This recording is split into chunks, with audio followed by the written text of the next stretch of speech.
Welcome to Joy News Prime with me, Samuel Kojo Brace. Coming up tonight, World Bank demands accountability for the training of over 40,000 teachers at a cost of $1.2 million under the Gallup program. We have details of correspondences between the World Bank, the Ministry of Education, and the GES, which appears to be in the dark about the training program. Now, polio virus detected in 2 drainage systems in the northern regional capital, Tamale.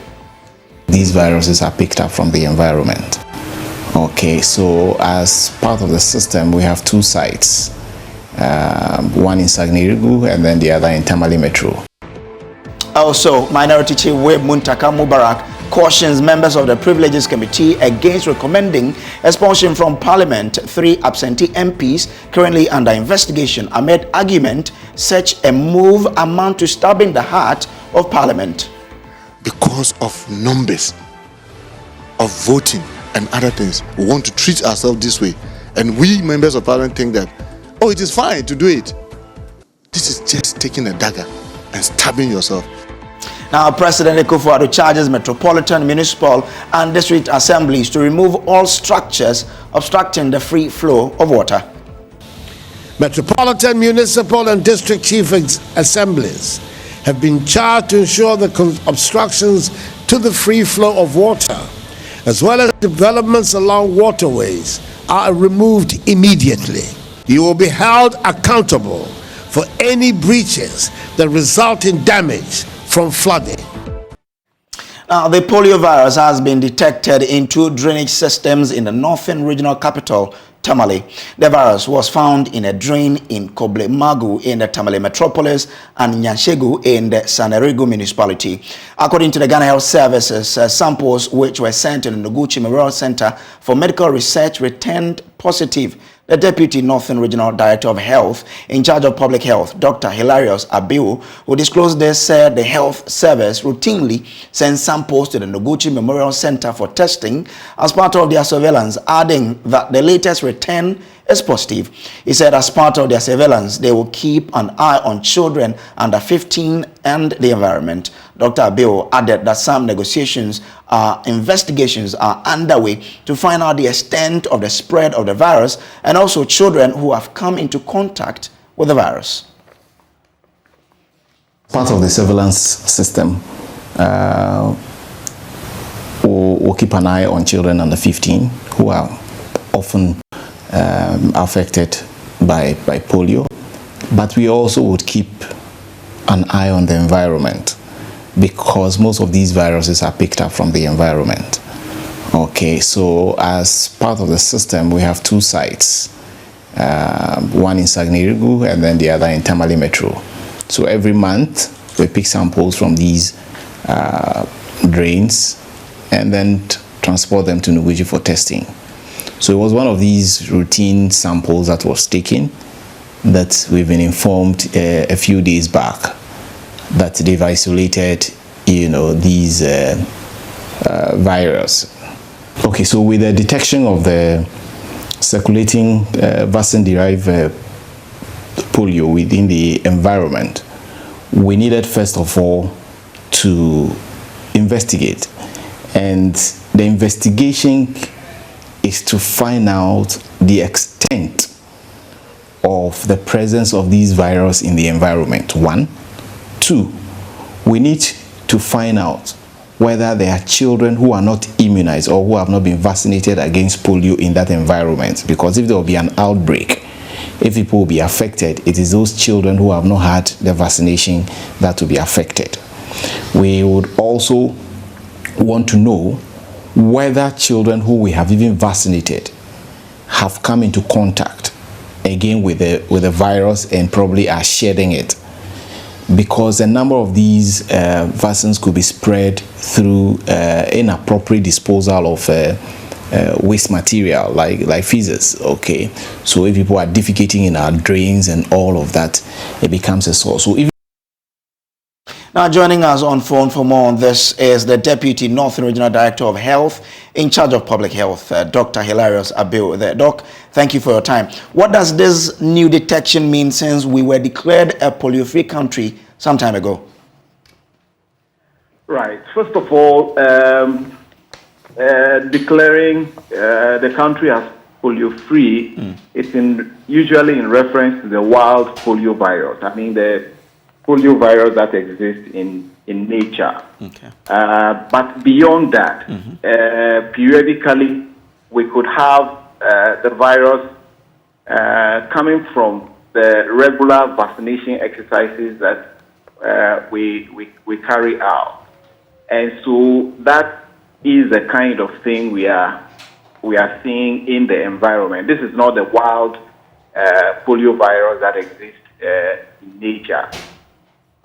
So sometimes for persons who have very good immunity, when they are vaccinated with the polio, sometimes they are able to shed, the virus is able to change, and they are able to shed it into the environment through feces and all of that. So we make an effort to keep an eye on the environment, on the presence of these viruses that could be derived from the vaccine in the environment, so that if there is any immediate actions that we needed to take, we'll take them to protect children who are vulnerable from getting it. Now, since the virus was found in 2 drinks, what is it telling us? Well, the first thing is that there's a likelihood that if you have children within the areas where these viruses have been found who are not vaccinated against polio, then potentially they could get infected and could develop the usual complications of polio, which includes the weakness in the lower limb, and sometimes may end up with deformities. So anytime you pick up signal that you have some of these viruses in our environment, you need to quickly investigate to look at the extent of the presence of these viruses in the environment. You need to be sure that all your children who are within the age group that we are looking at are vaccinated against the virus, because once they are vaccinated, then they are protected largely from any adverse effects of these virus. And then you would want to find out where potentially these viruses are coming from. Is it the healthy children that have been vaccinated that are shedding it into the environment? Is it from the disposal of own vaccines and things like that? So these are all parts of the investigations that we would want to carry out. And depending on the results, we may take additional actions, including, vaccinating children within the environment or where these things have been found. Now, once they were found in the drains, I'm sure then they are being carried by the water in the drains. So what's a strategy to probably combat a possible spread? Right. So again, as part of the investigations, one of the things we're going to do is to pick additional samples, along the course of the drain, to see, how far these things are coming from and how far they have gone, downstream. And all these samples will be sent back to Noguchi for, testing to see whether these viruses are still in the drain, because sometimes it could just be a one-off event, and sometimes you could have it, loitering in the environment for much longer. So once we are on the field, we are picking samples from various parts of this drain to see the extent of the problem. But like you said rightly, I mean, because these are flowing water in the drains, depending on where it got infected from or the things got into the drain, it could go further downstream, and people who come into contact with it downstream could also get affected. All right. Thank you very much, Doc, for joining us. Dr. Hilarious Abeo is the Deputy Northern Regional Director of Health in charge of public health. Now, the World Bank is tonight demanding details of how $1.2 million was spent on a training program for some 40,000 teachers as part of the Ghana Accountability for Learning Outcomes Project, GALLOP. The World Bank Board of Directors in October 2019 approved a $150 million in financing to support the government of Ghana to improve the quality of education for over 2 million children in low-performing basic education schools and to strengthen Ghana's education system for 5 years. This announcement was made during the Commonwealth Finance Ministers Conference in Washington, D.C. According to the World Bank Education Practice Manager for West and Southern Africa, Hilal Dunda, the gallop was estimated to benefit some 2.3 million children, including 1.2 million girls from direct interventions, as well as over 70,000 teachers, head teachers, circuit supervisors, and national, regional, and district education officers. We'll talk more about the project, but it is emerging that accountability of part of the project has become problematic. We have copies of correspondences between the World Bank, the Ministry of Education, and the Ghana Education Service. And my colleague Emefa Apau is with me on Zoom with details. Emefa, what are we learning? First, start with the World Bank email to the Ministry of Education in January 2022. So, Kojo Grace, this whole correspondence from the World Bank, it starts all the way from November 2021, when the Education Minister, Dr. Yawose Educhum, wrote to the World Bank requesting the release of $1.2 million, claiming it has successfully trained over 40,000 teachers under Gallup. According to the communication, the teachers were offered training in 3 modules, which included recorded online training, physical training, and online virtual live training. So the letter signed by the Chief Director at the Education Ministry, Benjamin KJC, and submitted to the World Bank also concluded that it has exceeded the target of 40,000 teachers to be trained. Well, the World Bank Country Director then sent an email asking or setting out conditions for the release of the 1.2 million. If you indulge me, I'll read portions of that World Bank email signed by Pierre Laporte, is a country director for Ghana, Sierra Leone, and Liberia. And it reads, the World Bank confirms that based on its review of the PBME report submitted in connection with the PBC and other relevant information available to date, the PBC 7.2b has been met. In this regard, the World Bank recommends that the total value of $1.2 million in connection with the PBC be disbursed, for which reason they were able to release that 1.2 million.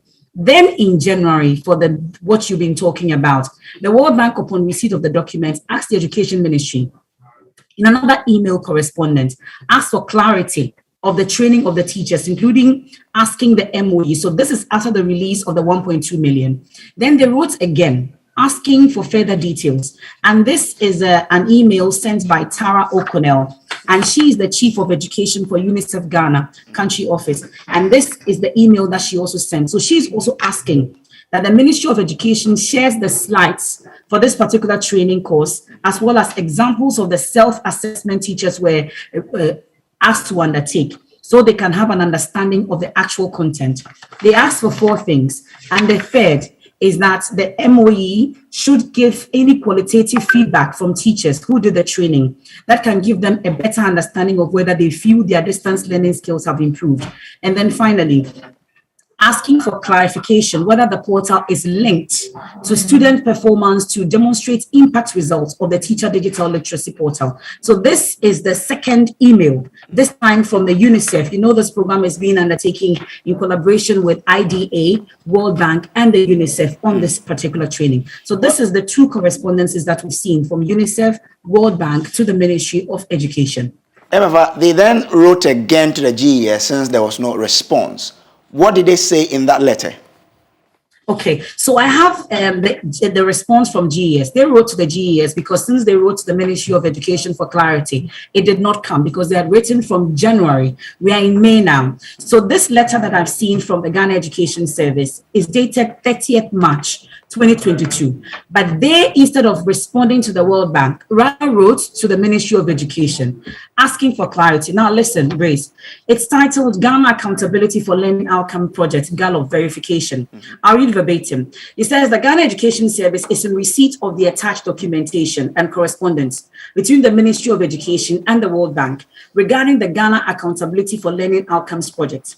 The task team leaders at the World Bank are seeking for the GES to confirm the training of 40,057 teachers on digital literacy as achievement of PBC 7.2b under the additional financing of the Gallup. Now, here's the catch. It says the GES is unaware that any such training has taken place. The GES is also unaware of the attached reports and correspondence between the MOE and the bank and is unable to make an informed response to the bank's request.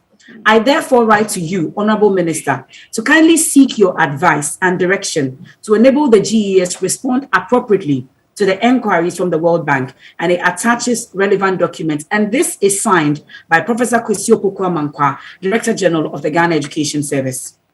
So that was the response from the GES. GES to the Ministry of Education. We are in May now. This letter was in March. It's very unclear right now whether the Ministry of Education has written to the GES for this further clarification such that they can also in turn respond to the World Bank. But we are learning tonight from the Ghana National Association of Teachers that this particular training that we are talking about, it did happen. But listen, it was undertaken by the National Teaching Council instead of the Ghana Education Service. And they are not aware about the cost in terms of the 1.2 million because it was done virtually. We are not saying that any wrongdoing has happened, but it's the World Bank that is asking for clarity. And it appears that as at 30th of March, 2022, that clarification has not been given to the World Bank, for which reason we're asking questions. We've contacted the Ministry of Education. We are yet to get any formal response from them on what actually the 1.2 million went into.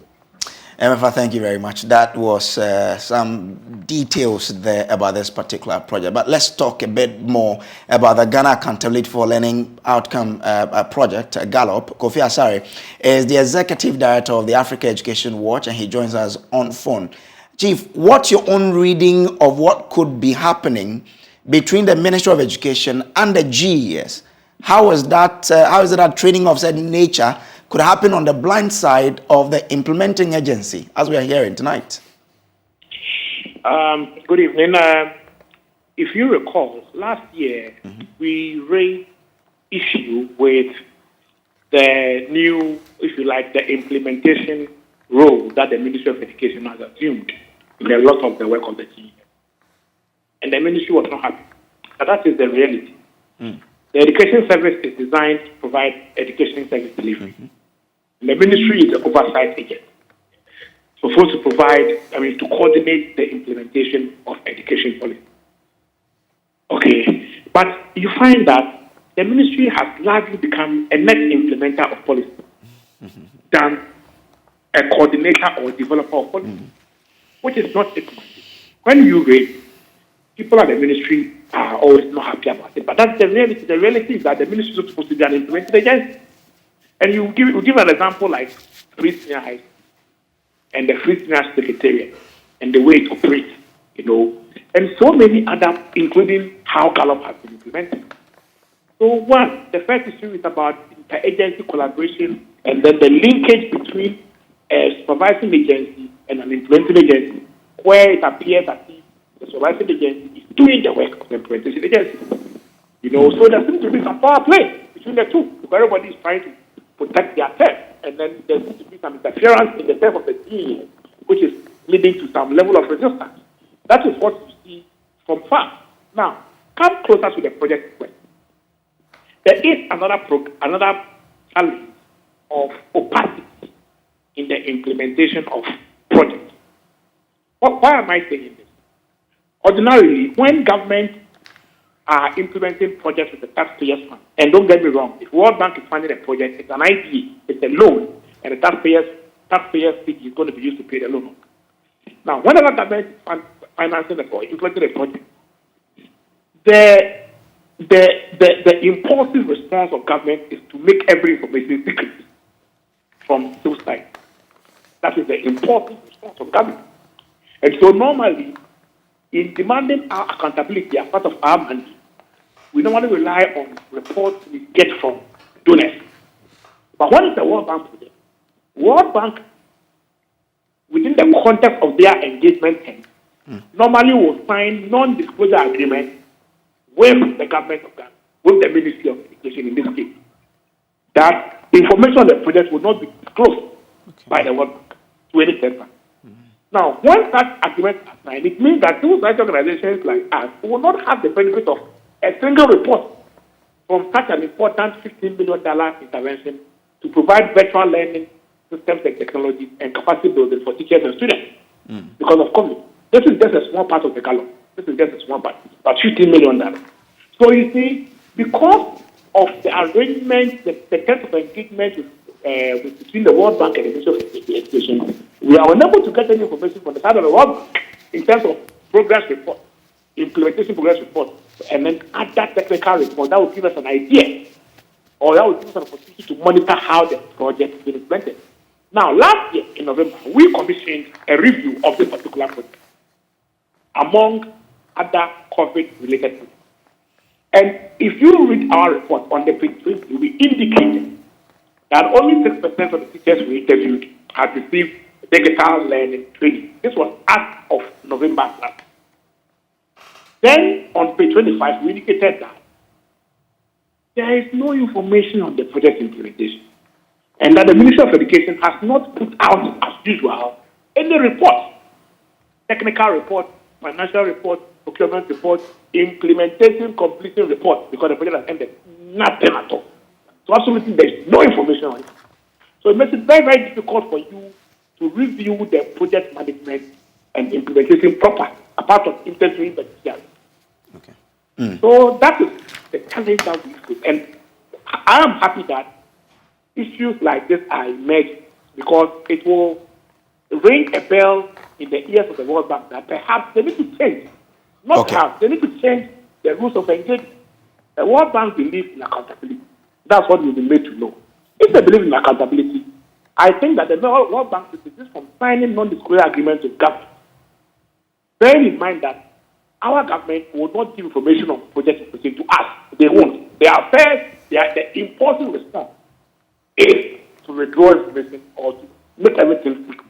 So if the World Bank will also not divulge information or give us the information we need to go and monitor Gallup to act, then the media, CSO, citizens are also constricted. Our hands are tied at our back because we don't have information that we need to go and monitor such an important thing.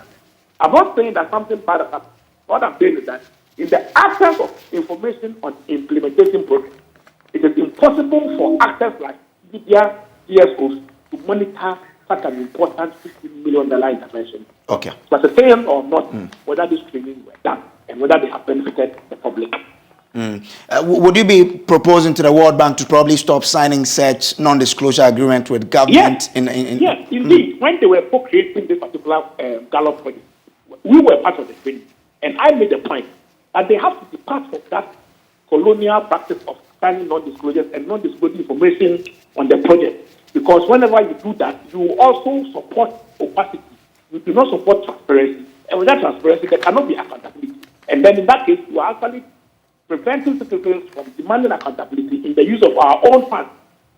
So we will approach it. I will continue to approach the World Bank that they should review their rules of engagement with government and the ideas and other support, and ensure that information relating to project implementation and even procurement is given to CSOs. In that way, if our Ministry of Education or other ministries will not give us any report on a project, which is not the norm, we can rely on some information from the World Bank or the donors to demand accountability, in the use of public funds. Okay, all right. Thank you very much, sir. Kofi Asare is the Executive Director of the Africa Education Watch. Now, President Akufo-Addo has charged MMDAs to remove structures obstructing the free flow of water with immediate effect. And according to the President, a special monitoring unit has been set up to ensure compliance by all MMDAs, and those found culpable will be held accountable for any flood-associated damage. The President gave the directive the commissioning of 2 IHC beaver dredgers and marine equipment by Dredge Masters, a subsidiary of Jospon Group of Companies in Accra. Over the past few days, many individuals have lost properties running into millions of Ghana cedis caused by flooding. Largely, this has been attributed to choke drains, resulting in the obstruction of the free flow of water. Government says it is deeply concerned about this. Subsequently, President Akufo-Addo has directed all MMDAs to remove structures obstructing the free flow of water immediately. Government will continue to work towards the day when Ghanaians, especially those in Accra, will live in calm and tranquility through the rainy season. Metropolitan, municipal, and district chief assemblies have been charged to ensure the obstructions to the free flow of water, as well as developments along waterways, are removed immediately. MMDAs are also to ensure the strict adherence of developers to the planning laws of our country and sanction staff who have issued permits for structures to be built on waterways to serve as a deterrent to others who seek to engage in such acts. The assemblies were also charged to remain vigilant and to sanction staff who issue permits to buildings on waterways. To ensure these directives are strictly complied with, I have established a monitoring unit at Jubilee House that will be reporting directly to me on the progress of the implementation of these measures. I'm thus putting all MMDCs on notice.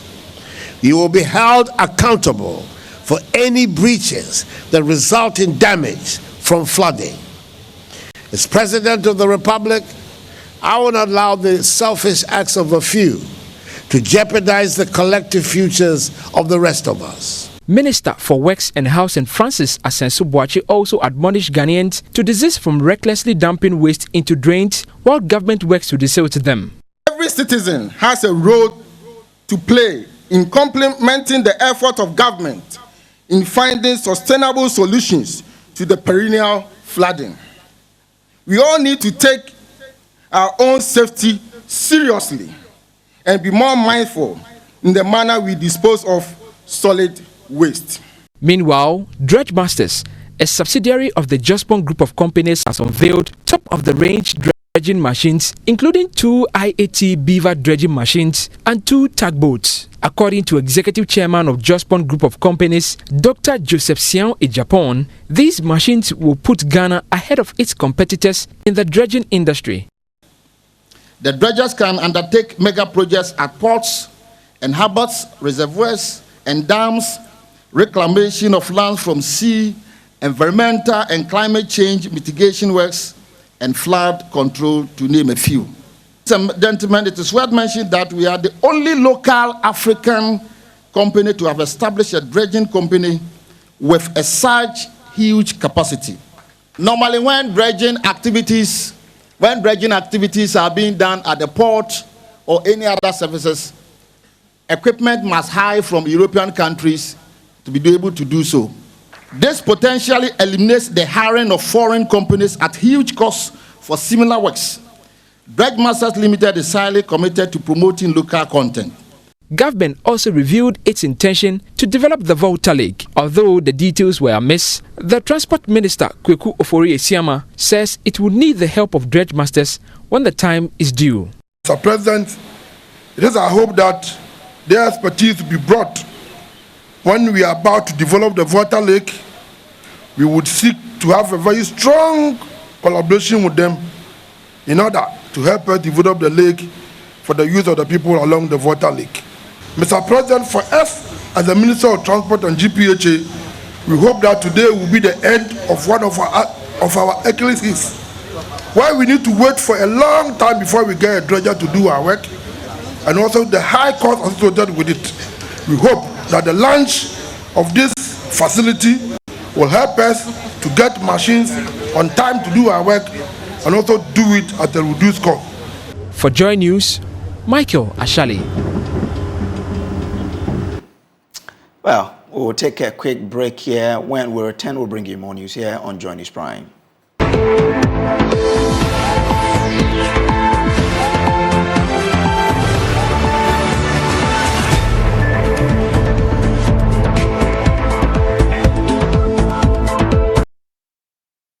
Says he has been receiving attacks from both sides of the House whenever a decision doesn't go in their favor. According to him, over the last 1.5 years, presiding over proceedings in the chamber hasn't been easy, indicating that members of the NDC caucus attack him when he rules against them. This, he says, is the fate he has to endure due to the nature of the hung parliament. Now, he said there's doing a courtesy call on him by the Speaker of the Zambian president.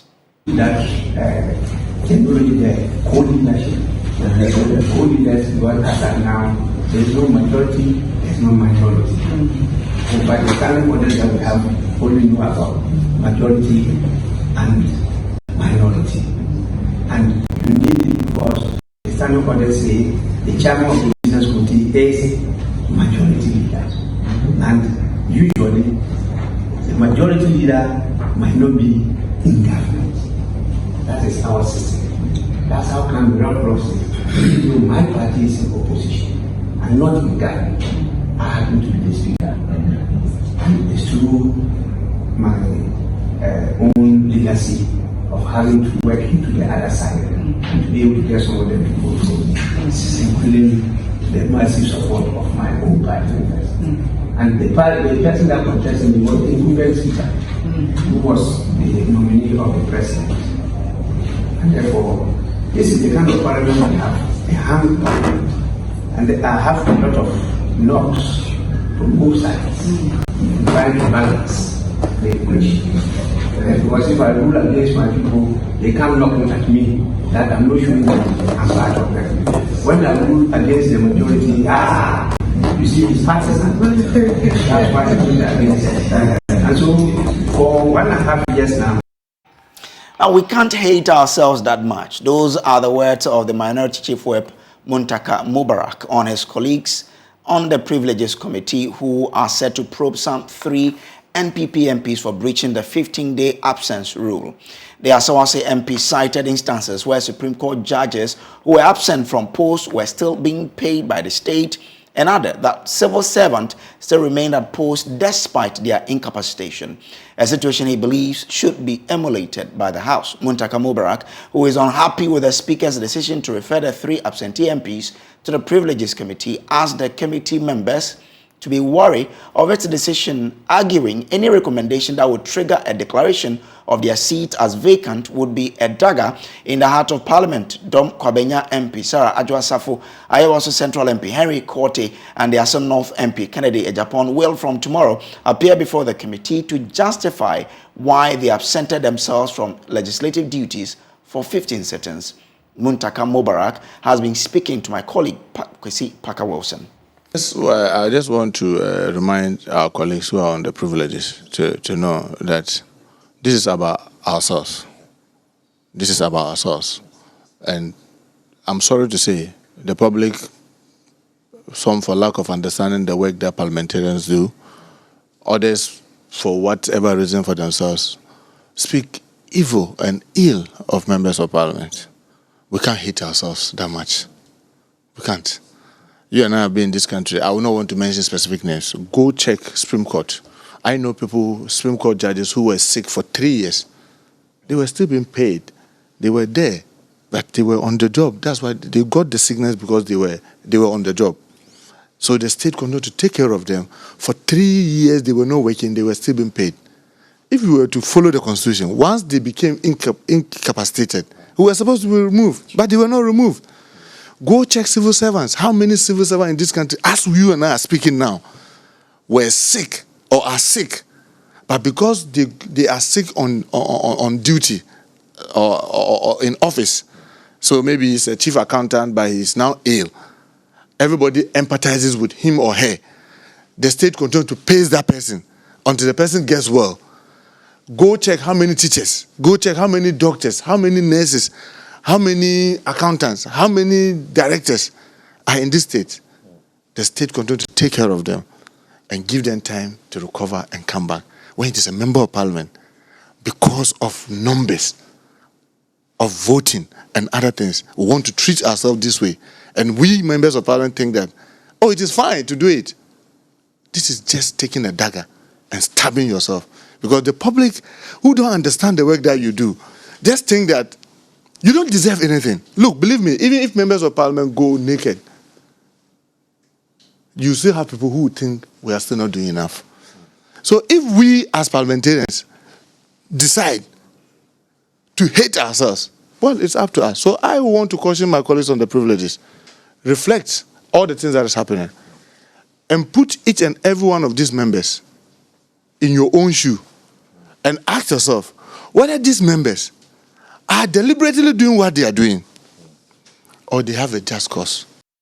Experts have cautioned government against the over-reliance on organic fertilizer as it struggles to supply inorganic fertilizer to farmers.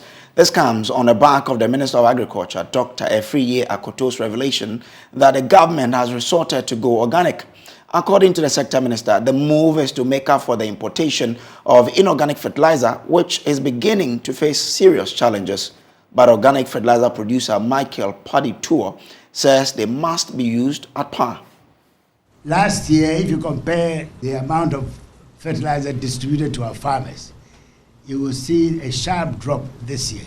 From January to May, the amounts that have been distributed are nothing to write home about. Ghana's Agri Minister, Dr. Efriye Akoto, admitting that the country is facing acute fertilizer shortage this year. After several months of farmers warning of the lack of fertilizers and thereby raising the cost of the few available, Dr. Akoto, at a meeting with producers and importers of fertilizer, has said the quantities supplied this year are nothing to write home about. There's an acute shortage of agrochemicals generally and fertilizers in particular because of what is happening in Ukraine and Russia. And the sanctions and all those things are breaking the supply chains and making global trading very, very difficult. If you compare at the end of May for the last 4 years, the amount of fertilizer distributed to our farmers, you will see a sharp drop this year. We reckon that the demand for fertilizer in Ghana is about 600,000 metric tons. And so far this year, we haven't even done 100,000 metric tons. So we are way, way off. Dr. Efriye Akoto, in admitting the difficulties, explained that organic fertilizer might probably be the game changer now, since organic agriculture itself even fetches high premium on the international market. Farmers only last year, at the beginning of the season, were paying 120 cedis per bag of 50 kilograms. Now you'll be lucky to have it for 400 cedis if you even see a bag. And we find that the solution lies in organic fertilizer. I mean, organic agriculture has taken a huge premium on the international markets, sometimes as high as 50% price increase if a product is produced organically. So, and we have a lot of flora around and a lot of garbage that we throw away, which could be used for fertilization. I've seen Zoom Lion, for instance. We've been having a trading arrangement where they give us some organic fertilizer. And so are some of the companies that I've had here. But what I've picked up is that given the opportunity, you can supply far more than that. But Michael Paddy-Tour, the managing director of the Accra Compost and Recycling Plant, is cautioning against relying only on organic fertilizer. I must put this into context. There's no way we can replace the inorganic fertilizer market completely with compost, because the literature even suggests that when you put the two together, the impact or the effect is more than either of them. You understand? And because compost is bulky, per acre, the amount of compost you needed to complement the effect of inorganic is quite enormous. And we need to be careful when we are speaking to those things. Yes, compost has its own advantages. I mean, because of the organic matter in it, contributes to, healing and then bringing back the soil health. So maybe once the ministry is encouraging the use of organic fertilizer, it must also do well to enhance the importation or production of the inorganic fertilizer, since organic alone might not be ideal.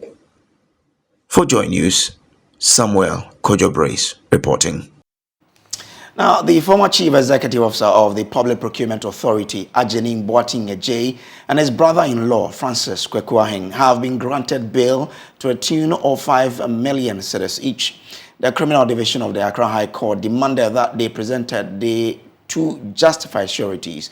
The duo pleaded not guilty to all count of charges leveled against them by the Special Prosecutor, Samuel Mbura, was in court and has come through with this report.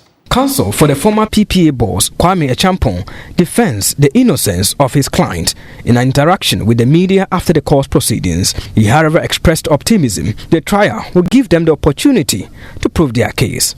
From day one, we have always pleaded our innocence in this matter, and that is exactly why we pleaded not guilty to all the 15 counts that were brought against him. We are happy with the timelines that have been set by the court, because then it means that within a very short time we will to conclude this process. We say we are innocent, and we have the opportunity now to prove to the whole world that we are innocent. I know that the public out there has been prejudiced one way or the other by you, the same media, throwing about facts that you may not have understood. But now we are in a proper forum where every allegation will be interrogated, and then the facts will come out. We say we are not guilty, and we'll prove it in court.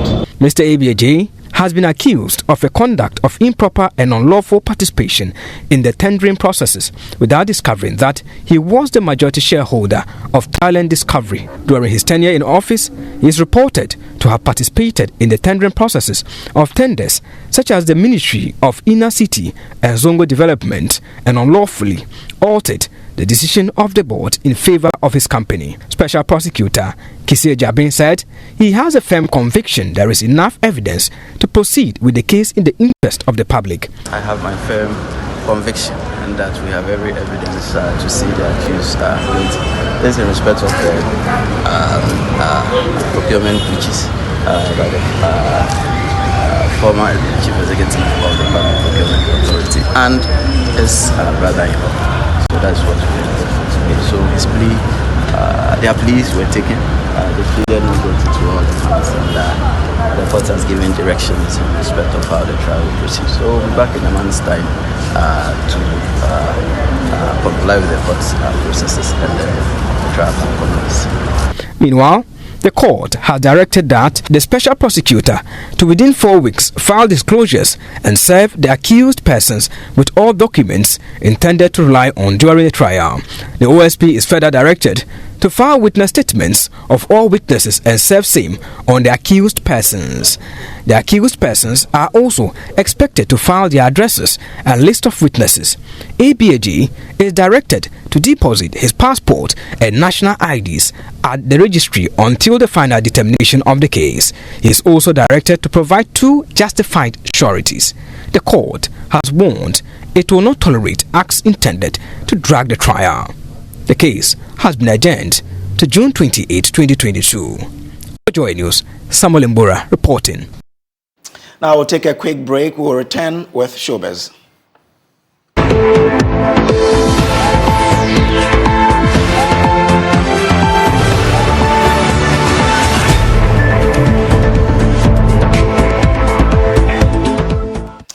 And I'm on with Showbiz. Now, Ghanaian singer and actress Adoma is urging her colleagues and other creatives to ensure they don't sign contract without legal counsel. Speaking on Showbiz A to Z with George Quay, the songstress emphasized the need to have lawyers read through contract and also have clarity about what exactly people are signing on to.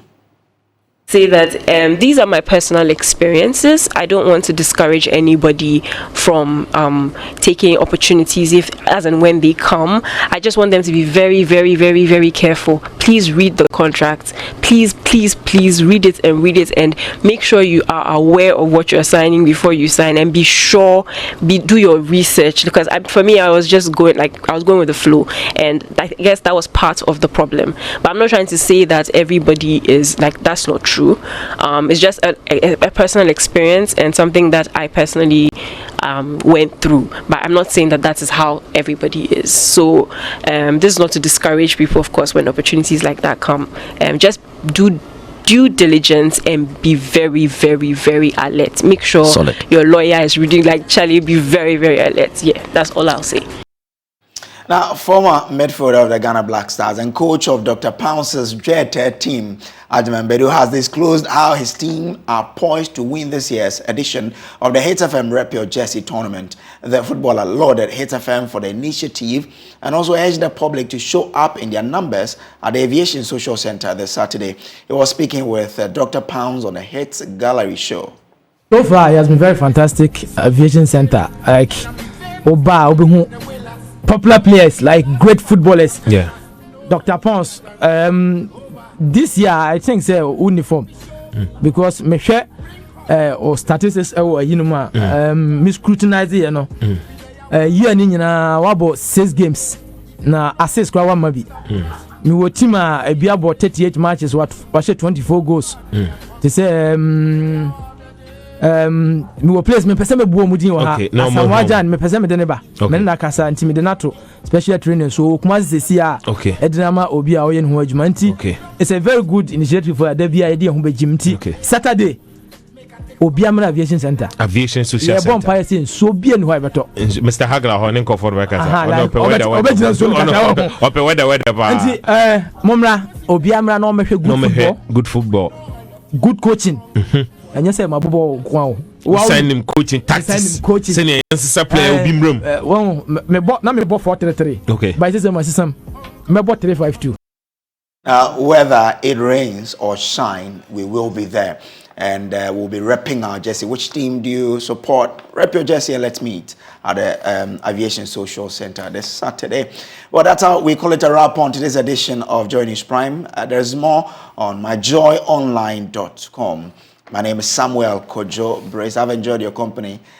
Do have a great night. Coming up next is Prime Business. Good evening.